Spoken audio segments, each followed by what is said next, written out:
هل أتى على الإنسان حين من الدهر لم يكن شيئا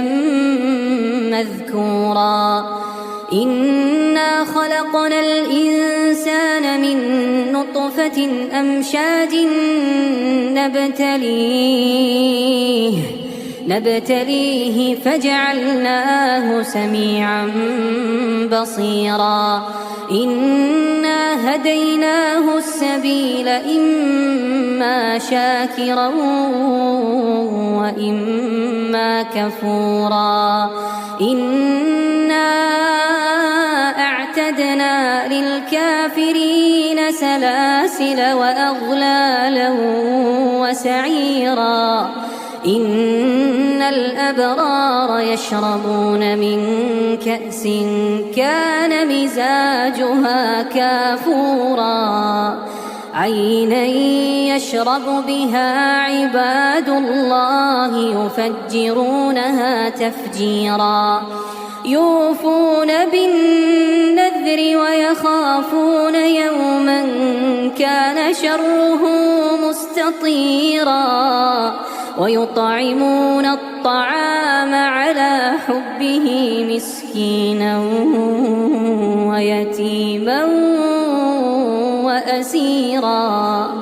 إنما نطعمكم لوجه الله لا نريد منكم جزاء ولا شكورا إنا نخاف من ربنا يوما عبوسا قمطريرا فوقاهم الله شر ذلك اليوم ولقاهم نضرة وسرورا وجزاهم بما صبروا جنة وحريرا متكئين فيها على الأرائك لا يرون فيها شمسا